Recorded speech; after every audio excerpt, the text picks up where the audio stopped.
Hello, I'm Tony Collins, and this is the Rugby Reloaded podcast. Most people know what happened at the George Hotel in Huddersfield on the 29th of August 1895. There, 21 of Britain's leading rugby clubs met to resign from the Rugby Football Union and form the Northern Rugby Football Union, legalising broken time payments to players and marking the start of what we today know as Rugby League. But what is not so well known is how popular the split was amongst players and fans, or how deeply the split affected rugby across the north of England. The 1895 split opened up a period of turmoil that caused passionate debate and enmities that would last a century and more. No one can doubt that the formation of the Northern Union had overwhelming support from players and supporters alike. Bradford players threatened to strike if the club did not support the new Northern Union, and supporters organised petitions in the pubs of Bradford calling for the club to back the split. The club's international three-quarter, Tommy Dobson, said, "All Yorkshire owes a debt of gratitude to the senior clubs for speaking out so plainly in favour of what should be the leading element in sport. Truth." Just 6 non-playing members resigned from Bradford in support of the RFU's opposition to broken time payments. At Leeds, a special general meeting was held at Headingley which voted decisively to support the splitters, resulting in only 2 resignations from the club. Newspapers reported that players in Huddersfield naturally championed the Northern Union, and a very large section of spectators of matches take the same side. At Broughton Rangers, the motion to join the Northern Union was moved by the club captain and carried unanimously. Hounslow, St Helens, Manningham, Hull and Leigh were similarly united. Although they had attended the meeting at the George Hotel, Dewsbury did not join the Northern Union and stayed loyal to the RFU. It was not a popular decision amongst players and fans. A local journalist reported that there hasn't been a single supporter of the club who wouldn't say, "Let us have the Northern Union and the sooner the better." The popularity of the Northern Union was also demonstrated at a special meeting in September of the Hull District Rugby Football Union, which voted 33 to 24 to resign from the RFU and join the Northern Union, even though the Northern Union had no mechanism for district bodies or junior clubs to affiliate to it. The summer of 1896 saw Lancashire's 2 remaining big clubs join the Northern Union. Both Salford and Swinton had initially refused to split from the RFU due to personal antagonisms in Lancashire rugby and organisational jealousies. But in April 1896, Salford held a special meeting to discuss joining the Northern Union. Only 3 people opposed a switch: Rochdale St Clement, Radcliffe, Wearmouth, Morecambe, and many others at the lower levels of Lancashire rugby followed suit that summer. Most of Warrington's local clubs went over at the same time, as did around the 50 clubs that made up the Oldham Junior Rugby League. At the same time in Yorkshire, most of the clubs who played in the first division of Yorkshire Rugby Union's leagues decamped to the Northern Union. Leeds Parish Church, that season's Rugby Union champions, recorded only 5 votes against their switch to the Northern Union. The following year, in June 1897, that year's Yorkshire Cup and League double champions, Hull KR, went over, and the following summer most of what remained of the first and second divisions of Yorkshire Rugby Union resigned en bloc to form a new second division of the Yorkshire Northern Union. By June 1897, there wasn't a single rugby union club left in the Halifax district, which was described by a Sowerby Bridge rugby union supporter as being a hotbed of Northern Union bigotry.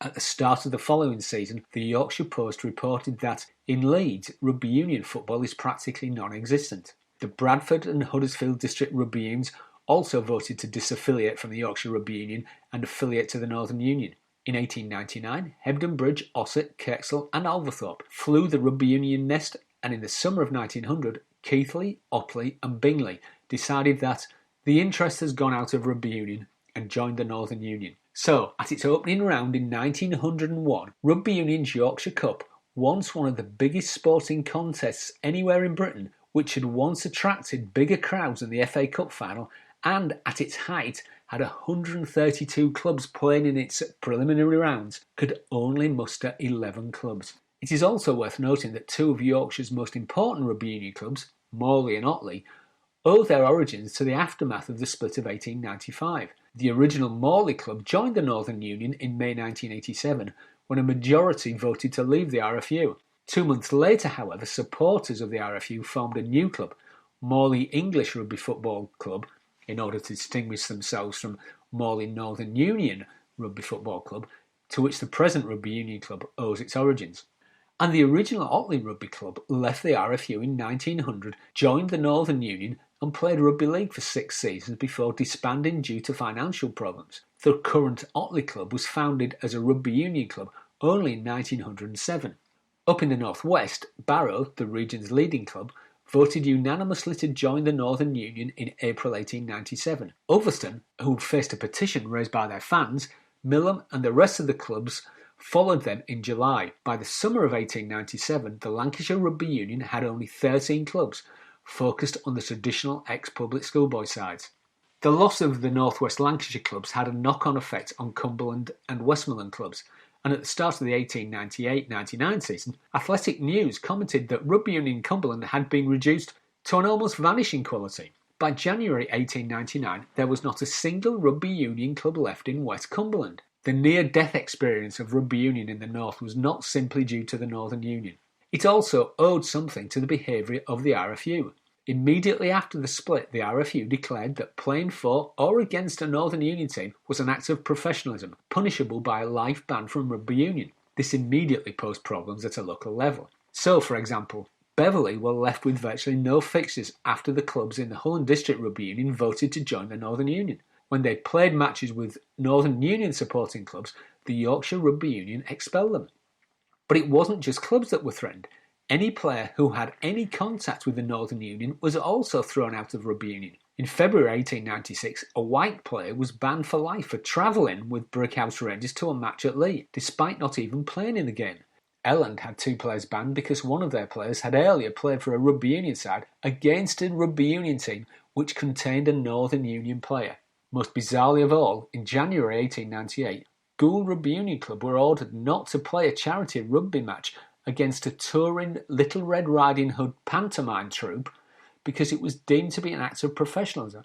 Earlier on its pantomime tour, the troupe had played in a charity match with Batley Northern Union Club. It was only after 1900 that rugby union in the north of England slowly began to rebuild itself. The Yorkshire Rugby Union led the way, encouraging new clubs to be formed by the class of players who hitherto have been elbowed out in the evolution of professionalism. Clubs began to be formed by ex-public and grammar school boys. Old Dewsburyans were formed by some of the better class Dewsbury and Batley residents. Hull and East Riding Club was set up by the sons of Hull and District's leading citizens, and Wakefield RFC was founded by grammar school old boys and others. In Lancashire, the Furness, Oldham, Leigh and Vale of Lune rugby union clubs were formed in a similar fashion. By 1907, it was estimated that over 180 of those currently playing rugby union in Yorkshire were former public schoolboys, which, considering that at that time Yorkshire Rugby Union barely had 20 clubs in membership, accounted for somewhere around half the players in the county. So the traditional idea that the split in 1895 was a breakaway from rugby union underestimates the sheer scale of what occurred in that year. The entire heart and soul of rugby in the north went over to the Northern Union. Its senior clubs were the strongest in England, and its junior sides, known today as community clubs, were at the core of rugby's local appeal right across the north. The rugby tradition that had been created in the north since the Yorkshire Cup was first played for in 1887, and which had seen rugby become the dominant sport in Yorkshire, Cumbria and large parts of Lancashire, was continued by the Northern Union. It was rugby union that had to recreate a new tradition of its own. If the meeting at the George Hotel in 1895 signalled the birth of rugby league, the aftermath of the split showed that it was the Northern Union that carried on the historic traditions that had made rugby not merely a mass spectator sport, but also a game that had deep cultural resonance amongst the people of the industrial north of England. I hope you've enjoyed this episode of the Rugby Reloaded podcast. If you want to follow me on Twitter, my name is @CollinsTony, and if you want to dig a bit deeper into the history of rugby and the other football codes, take a look at the Rugby Reloaded website at www.rugbyreloaded.com. Until next week, thanks for listening.